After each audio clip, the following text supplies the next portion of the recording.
Bonjour mes chéris, Marie-Josée Saint-Laurent, notaire pas ordinaire. C'est la 13e chronique juridique que je vous présente. Et pour ceux qui ne sont pas familiers avec ça, je vais répondre à vos questions en rafale à la fin, les questions que vous allez me poser en dessous, là, bon, dans les commentaires. Voilà. Et ben, je vous souhaite la bienvenue à cette chronique juridique que j'ai tellement hâte toujours de faire avec vous. Sans plus tarder, j'y vais avec la question de Karine de Yamaska. Moi, quand je vois Yamaska, ça me fait penser à l'émission qui passait à TVA à l'époque. Yamaska, c'était bon, c'était écœurant et j'aimais ça beaucoup. Alors, c'est un souvenir qui me pop dans la tête quand je vois Yamaska. Alors, Karine me pose la question suivante. Mon père est décédé cet automne. Mon frère est décédé il y a 20 ans, alors qu'il avait 31 ans. Je n'ai plus que ma mère. Mon notaire nous réclame 2 témoins ayant connu mon frère pour prouver qu'il n'avait pas d'héritier. Ma mère et moi n'avons plus de contact avec les amis de mon frère, donc aucun témoin. Le notaire ne veut pas entendre parler d'une déclaration sur l'honneur que ma mère et moi voudrions faire pour attester de la véracité de nos propos. Que faire?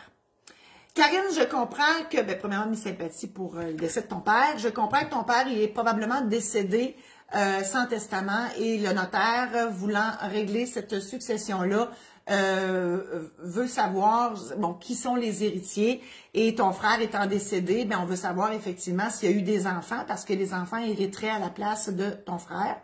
Je me permets de te tutoyer, Karine, je pense qu'on a le même âge, sinon tu es plus jeune que moi.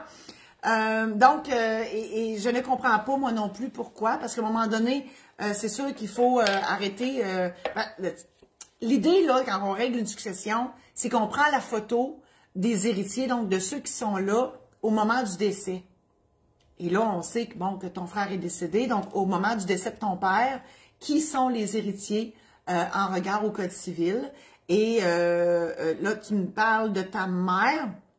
En fait, ce serait ta mère pour un tiers et les enfants de ton père, dont toi et tes autres frères et sœurs, si tu en as d'autres, pour le 2 tiers. Et s'il y a un enfant qui est décédé, ça s'en va à ses propres enfants. D'où la question, est-ce que ton frère avait des enfants lui-même, étant donné qu'il est décédé? Moi, j'irais avec une déclaration assermentée. De toute façon, les héritiers qui ne se sont pas manifestés ont 10 ans pour le faire. Donc, si jamais on découvre que ton frère avait des enfants, coudonc, on va le voir. On va voir venir ça dans le 10 ans qui suit. Puis c'est ça. Donc, c'est ma réponse, Karine. Je ne comprends. Tu sais, les notaires, il y a plusieurs écoles de pensée sur chaque sujet. Il y a des notaires qui pensent blanc, il y a des notaires qui pensent noir, il y a des notaires qui pensent gris, il y en a d'autres qui pensent mauve, moi je pense arc-en-ciel. Bref, on a des opinions divergentes des fois. Je vous ai communiqué mon opinion. Luc de Yamachiche. Moi, Yamachiche, là, il y a Hachiche dans Yamachiche. J'ai rien d'autre à ajouter. Luc me pose la question suivante. Je suis citoyen canadien et désire me marier dans un autre pays. Est-ce que ce mariage sera reconnu au Québec? La réponse, c'est oui, mais à certaines conditions. Puis c'est drôle que Luc me pose cette question-là parce que ce matin même, j'avais un message sur Messenger d'une autre personne. Puis il s'appelle Luc aussi, c'est crampant. Alors, je salue Luc, qui est hors pays, donc qui est au Maroc. Et il me posait la question, effectivement, parce que lui, il est déjà marié avec une étrangère et il voulait savoir comment faire il voulait se remarier au Québec. Moi, j'ai dit, ça me dérange pas de te marier, de célébrer ton mariage, mais on n'a pas besoin. Il est déjà marié, il peut pas se marier 2 fois. C'est ça. Alors, ici, là-bas, je sais pas, mais ici, la bigamie, c'est un acte criminel, donc si on veut pas passer notre vie en prison, faut faire attention. Donc, la réponse, Luc x2 au carré, c'est ça. La réponse, c'est que le mariage doit être enregistré au Québec auprès du directeur de l'État civil. Donc, si le certificat de mariage est dans une autre langue que l'anglais ou le français, il devra être traduit par un traducteur officiel et tout ça sera envoyé au directeur de l'État civil pour que ce mariage-là soit connu, en fait, au Québec. Parce que le mariage, il est reconnu comme tel au Québec, mais c'est de le prouver puis c'est de l'enregistrer qu'il faut. Parce que si jamais vous perdez votre certificat de mariage, ben de retourner, je sais pas où vous étiez. Moi, je donne toujours l'exemple de Raoul à Cuba. Ben, Raoul à Cuba, il se promène pas avec sa photocopieuse sur le bord de la plage pour émettre des certificats de mariage. Donc, Raoul, il faut le retrouver. Pas fait. Donc, puis, y a-tu l'original? Y a-tu le moyen de retrouver ça, lui, le certificat de mariage? Donc, voilà, vous comprenez la complexité du truc. Alors, en l'enregistrant au Québec, bien, au moins, on a la preuve légale qu'il est là et qu'il existe, ce mariage. Monique, de Blainville. Comment ça marche, la hiérarchie? La hiérarchie, c'est dur de dire ce mot-là. Hiérarchie. Tabarnak, hein? Bon, alors, oui, comment ça marche, la hiérarchie, dans la définition des héritiers légaux? Je veux dire, est-ce que mes enfants ont priorité sur mes frères et sœurs? Qu'est-ce qui est prévu au Code civil? Combien de temps se donne-t-on pour vraiment vider la question? J'aime tellement la dernière question. Comment de temps qu'on se donne? Monique de Blainville, vous me parlez de la dévolution légale, dont j'en ai un petit peu parlé tout à l'heure.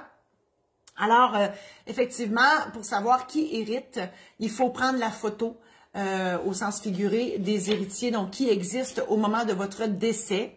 Et donc, si vous êtes marié, ça sera votre conjoint marié, parce que les conjoints de fait n'existent pas au sens du Code civil. Donc, si vous êtes conjoint de fait, vous devez faire un testament pour que votre partenaire de vie hérite de vous.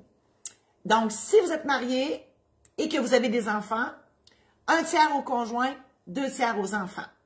Si vous êtes conjoint de fait, les enfants héritent en totalité. Donc là, on peut se retrouver avec une copropriété entre le parent survivant et les enfants. On peut se retrouver copropriétaire avec des enfants mineurs, plein d'affaires dans le même qui n'ont pas de bon sens. Faites un testament. Et effectivement, oui, les enfants vont passer avant les frères et sœurs. Et donc, si vous avez, à votre décès, si vous n'avez ni conjoint ni enfant, puis que vous avez des petits-enfants, ce sera des petits-enfants. S'il n'y a rien de tout ça, parce que le bateau a coulé, voyage Disney, tout le monde est parti en même temps, il reste vos parents et vos frères et sœurs, ce sera vos parents pour 50%, vos frères et sœurs pour 50%, et on descend comme ça, il y en a 13 niveaux. Là, hein? Mais c'est pas vrai, ça s'en va au gouvernement, pas de suite. Il faut passer au travers de toute la dévolution légale du Code civil avant d'arriver au gouvernement.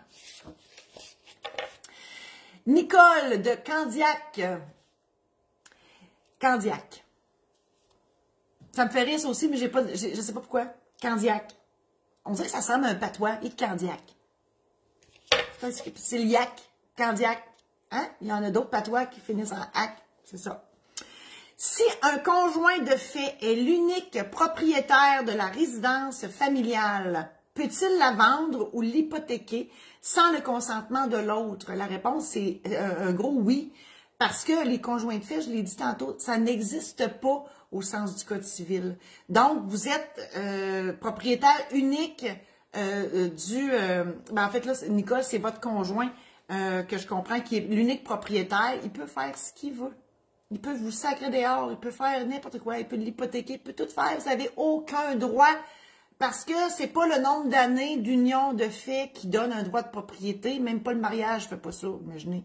Donc, encore moins l'union de fait, et c'est pas parce que vous allez rester 25 ans dans la même maison que ça va plus vous donner le droit de décider quoi que ce soit. Hein? Peut-être que vous avez une influence sur votre conjoint. Après 25 ans, il devrait écouter. Mais c'est pas sûr. Voilà. Là, si je regarde, y a-tu du monde? Oui, Simon Grève. Ben bonjour, Simon Grève. Je prends 3 secondes pour regarder s'il y en a qui sont à l'écoute de la chronique. Homer de d'Israéli. Ça aussi, c'est dur à prononcer. D'Israéli. Ça ferait penser à Israël. Mais c'est au Québec. D'Israéli. Un moment donné, je vais y aller voir ça. D'Israéli, d'où c'est que ça sort ce nom-là? C'est qui ça, d'Israéli? Je vais le trouver. Moi et mes amis du Tim Hortons, on s'obstine. Homer, vous vous obstinez au Tim Hortons, ça arrive. Puis ça arrive aussi qu'à chaque matin, que vous allez refaire le monde à votre façon, avec vos chums. Mais là, vous vous obstinez. Je vais essayer de vous aider, Homer. Je veux savoir si, quand un des deux conjoints de fait devient inapte, est-ce que la loi accorde à l'autre conjoint le pouvoir de gérer ses affaires? Là, je ne sais pas qu'est-ce que vous... J'ai un feeling que ça, c'était votre opinion, là, Homer, là, mais si c'était le cas, c'est vos amis qui ont raison. L'union de fait, donc les conjoints de fait, n'ont aucun droit au sens du Code civil. Et même si vous étiez marié, ben c'est pas plus votre conjointe qui aurait le droit automatiquement de s'occuper de vous si vous êtes inapte. OK? Donc, si une personne devient inapte et qu'elle n'a pas de mandat d'inaptitude, ce n'est pas automatiquement le conjoint survivant qui est le mandataire et qui a le pouvoir de gérer et la personne et les biens de la personne inapte. OK? Très important. La loi vous permet de choisir les gens en qui vous avez confiance pour s'occuper de vous et s'occuper de vos biens par un mandat d'inaptitude, idéalement notarié, parce que je prêche pour ma paroisse. Le mandat notarié fait preuve de son contenu. Il est consigné à la Chambre des notaires du Québec, donc l'existence est toujours sécuritaire et bien évidemment, il est complet parce qu'on fait ça dans la vie, on met tout dans ça.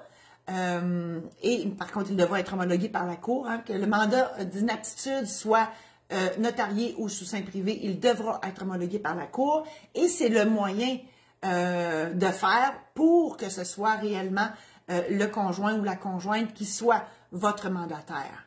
Donc, c'est faux de penser que même si ça fait 35 ans, Homer, que votre femme est là, que votre conjointe, pardon, est là, ben ça ne fait pas plus d'elle votre mandataire automatiquement. Pierre, maintenant, de East Main, ça c'est dans l'Estrie. Est-il vrai qu'après une année de vie commune ou même moins, si un enfant est né de cette union, les conjoints de fait héritent l'un de l'autre sans nécessité de faire un testament? C'est faux. Pierre, là vous mêlez deux notions. En fait, quand vous dites l'enfant est né de cette union, là, bon, pour certaines lois, pas le Code civil, toutes les autres lois, là, la loi de l'impôt provincial, la loi de l'impôt fédéral, la loi des REER, la loi des fonds de pension, la loi de tout ça, là, on appelle ça des lois statutaires. Pour l'application de ces lois statutaires-là, ils vont dire, la plupart disent, que si vous êtes en couple, donc en union de fait, pendant 3 ans ou pendant 1 an avec un enfant commun, vous êtes considéré comme marié pour l'application de cette loi-là, mais pas au Code civil. Donc, le Code civil ne reconnaît pas les conjoints de fait et donc, vous n'héritez pas l'un de l'autre, d'où la nécessité de faire un testament pour pallier à cette absence de la loi, mais elle est nécessaire, cette absence-là, parce que les conjoints de fait doivent avoir une option. Hein? Ce n'est pas tout le monde qui veut se marier. Donc, l'union de fait et l'option qui est l'autre versus le mariage ou l'union civile. Maintenant, Quentin de Fermeneuve. Quentin, là, c'est parce que ça me fait rire parce que c'est particulier qu'un nom, un prénom commence par la lettre Q. Hein? C'est très, très particulier. Quentin. J'ai l'impression que ça vient de l'Europe, ça. Je ne sais pas pourquoi, mais Fermeneuve. Dans le coin de Mont-Laurier. On salue les gens de Fermeneuve. On ne sait pas tout à fait si la ferme est neuve, puis pourquoi ferme neuve. C'est quoi l'histoire derrière de ça? On va trouver. Quentin me pose la question suivante. Est-ce que c'est automatique que le liquidateur de ma succession aura droit de remboursement des dépenses engagées pour l'accomplissement de son mandat? La réponse, c'est oui. Qu'il y ait un testament ou pas, Le liquidateur, c'est écrit dans le Code civil, le liquidateur a toujours le droit de se faire rembourser ses dépenses avant le partage final, OK? Parce que dans la vraie vie, souvent, le liquidateur, c'est lui qui va payer les frais de notaire, parce que oui, il y a des frais de notaire quand on décède pour payer le règlement de la succession, on se fait accompagner par un notaire. Donc, le notaire, les sandwichs, les frais funéraires, bref, toutes sortes de dépenses effectuées dans le cadre de son travail de liquidateur. Donc, oui, c'est pas au liquidateur à payer ça de sa poche. Donc, nécessairement, il pourra se faire rembourser par la succession, mais avec pièce justificative. Hein? Il ne peut pas se faire des chèques de même, le liquidateur. Il doit se faire rembourser avec pièce justificative, parce qu'à la fin de son travail, il devra rendre compte aux légataires, aux héritiers. Donc, faut qu'il soit capable de présenter toutes les preuves d'entrée et de sortie d'argent. Donc, il a vendu un char, il a un revenu d'intérêt parce qu'il y a de l'argent en banque, il a vendu la maison, il a acheté, il a payé justement les frais funéraires, le notaire, etc.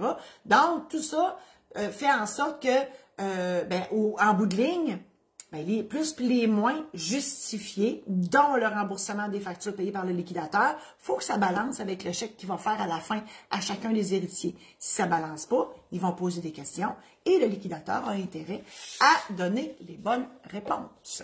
Voilà. Rita de Galichan. Galichan, c'est en Abitibi. La question de Rita. Prendre en charge l'hypothèque du vendeur, est-ce une bonne idée? Oui, pour bénéficier de l'intérêt, du taux d'intérêt du vendeur. Bon, là, il y a des conditions, ça, on s'entend. Prendre l'hypothèque du vendeur, ça veut dire que, on va mettre des chiffres là-dessus pour que ça soit plus simple. Vous achetez une maison de 100 000 et le vendeur, il lui reste une hypothèque de 50 000. Puis le taux d'intérêt, là, c'est du jamais vu, du 1 point quelques %.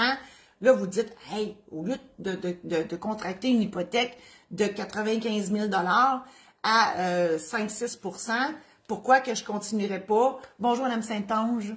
Bonjour, Mme Saint-Onge, fidèle au poste, toujours.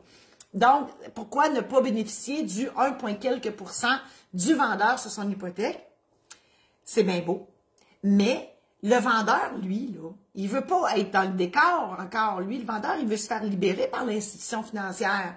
Et la façon de le faire, ben, c'est que vous devez vous présenter à l'institution financière du vendeur et l'institution financière doit faire une étude de votre crédit comme si vous contractiez un nouveau prêt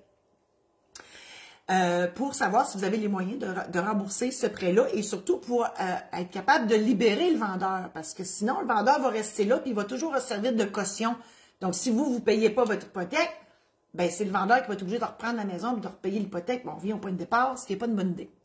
L'autre condition, dans mon exemple, c'est que vous devez avoir le 50 000 pour combler le prix de vente. Hein? Donc, voilà. Ou on emprunte en deuxième rang d'une autre... Ben, c'est parce qu'on veut faire ça pour sauver de l'intérêt. Une hypothèque de deuxième rang, le taux d'intérêt va être plus haut. Donc là, finalement, on ne sauve rien pantoute. Puis on ne fait pas ça normalement quand on a de la misère avec notre crédit parce que l'institution financière doit vérifier votre crédit. Donc, nécessairement, finalement, c'est juste pour sauver de l'argent sur le taux d'intérêt. Donc, oui. Puis, bien évidemment, il faut que le vendeur accepte. Hein. C'est quand même une grosse décision. Il va accepter si l'institution financière le libère. Voilà pour Rita de Galichan. Sylvie de Hampstead. J'ai un feeling que ça aussi, c'est en l'Estrie. Mais je dis peut-être n'importe quoi. Hampstead. Ça aussi, je suis curieuse de la raison de ce nom-là. Mais là, il y a un P. Hamp. Je ne sais pas ce que ça veut dire en anglais. On va aller le chercher. Vous le dire, un jour, on va faire une enquête là-dessus. On va prendre la grandeur de la province de Québec. On va aller tout regarder l'histoire de chacune de ces superbes villes. Je suis sûre que c'est super beau pour le dire. Alors, Sylvie de non, faut que je prononce le H, de Hampstead. Je m'achète une propriété et je me demande si le notaire vérifie que tous les impôts fonciers, taxes municipales, taxes scolaires, droits de mutation, taxes spéciales, etc., ont été acquittés par le vendeur ou si je dois faire ces vérifications moi-même.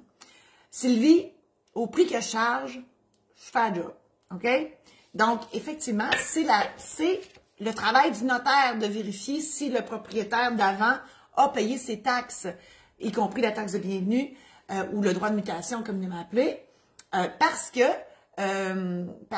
la municipalité et la commission scolaire ont le pouvoir de saisir la propriété, peu importe dans les mains à qui, là, dans les mains de qui elle est.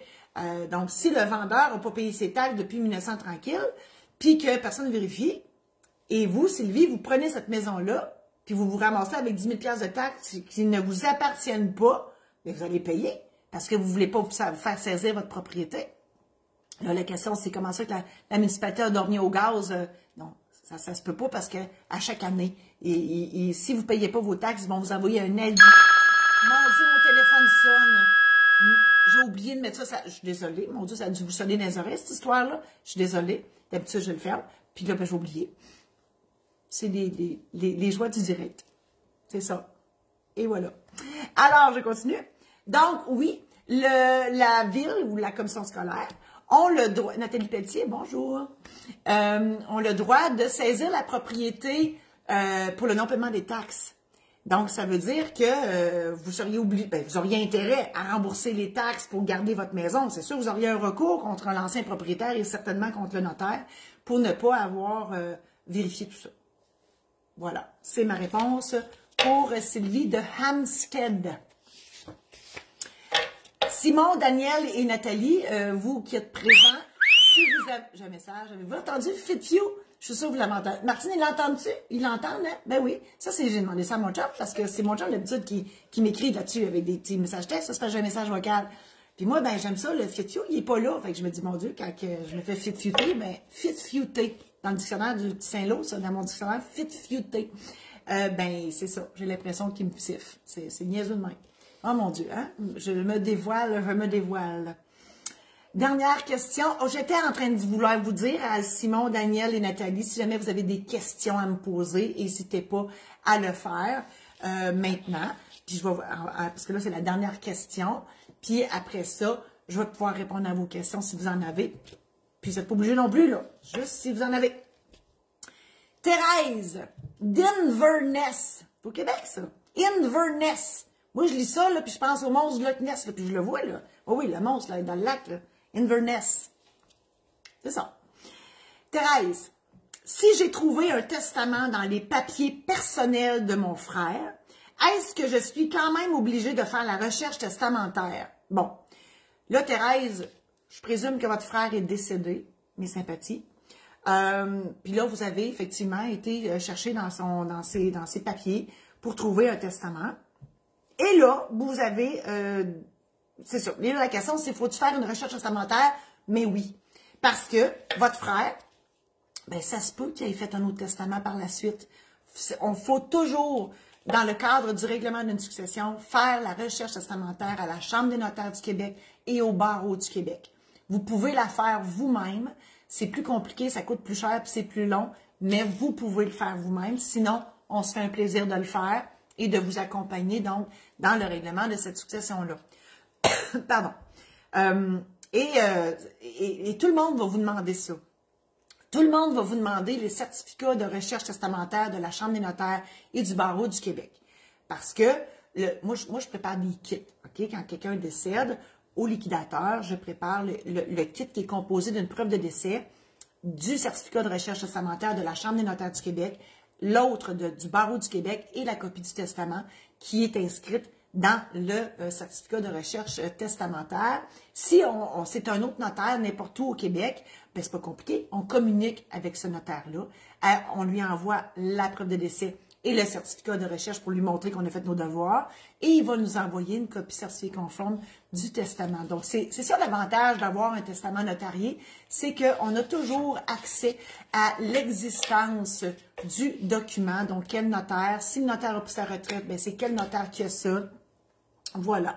Donc, c'est comme ça qu'on s'assure que la personne est décédée, hein, parce qu'à la vue du kit, on le sait, la personne est décédée, on connaît le dernier testament et on connaît aussi qui hérite et qui est le liquidateur nommé dans le testament. S'il n'y a pas de testament, on se doit de faire une déclaration d'hérédité qui est faite par le notaire, qui raconte l'histoire. Donc, le notaire a tout vérifié aussi. Et à ce moment-là, ça complète le kit. J'ai fait ça pas plus tard que ce matin. Voilà. Et qui va vous demander ça? Bon, l'Impôt Canada, l'Impôt Québec. Les autres, ils ne savent pas que votre frère est décédé, là. Ils ne le savent pas. Ensuite, qui va vous demander ça? L'institution financière, la compagnie d'assurance vie. Ensuite, pour transférer une voiture, pour vendre une maison. Bon, vous comprenez l'histoire, le liquidateur a besoin de prouver ça à tout le monde que la personne elle est décédée, puis qu'on travaille avec des bons documents et que c'est la bonne personne surtout qui jase avec tous ceux qui sont appelés à jaser avec le liquidateur. Donc, je les ai nommés. Alors voilà, c'est ce qui termine cette belle chronique. Belle chronique, c'est moi qui le dis. Je ne sais pas moi si vous avez aimé ça. Mais depuis tantôt, je vois des cœurs, des pouces. Merci infiniment. Là, je vois que vous n'avez pas avez-vous des questions? Non, vous n'avez pas de questions. Mais des commentaires que je prends avec plaisir. Merci infiniment. Vous aurez le loisir de revoir cette chronique sur YouTube ou en pièces détachées. Je viens de voir mon chum qui m'a envoyé des cœurs et que je l'adore, ce gars-là. Donc, en pièces détachées parce qu'on fait des petits segments sur YouTube ou au total aussi, elle va être là. Et aussi, on se plaît à faire des bloopers de ça, parce que oui, j'en fais. Ah, j'ai une question. Simon me dit, mon dernier paiement d'hypothèque doit-il se faire chez mon notaire? Non, mais la quittance, oui. Vous devez, Simon, demander au notaire. Je peux le faire pour vous, ça se fait à distance. Donc, si je comprends que vous avez reçu la lettre de votre institution financière vous disant que vous avez fini de payer votre hypothèque. Et là, j'espère que vous avez fait « yeah ». Et donc là, oui, il faut faire la quittance parce que la lettre de l'institution financière, ce n'est pas la preuve légale et ce n'est pas, surtout pas le moyen d'enlever la garantie hypothécaire sur votre maison. Et vous êtes mieux de le faire maintenant parce que les frais augmentent tout le temps.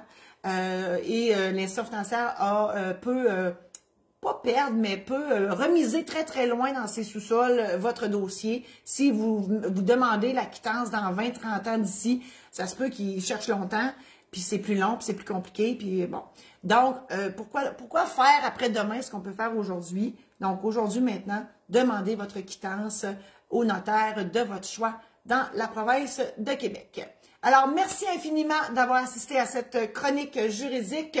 Je vous invite à visiter mon site internet marie-josée-saint-laurent.com où il y a mes conférences que j'ai débutées, mes conférences en Zoom. Il y aura des conférences live bientôt aussi.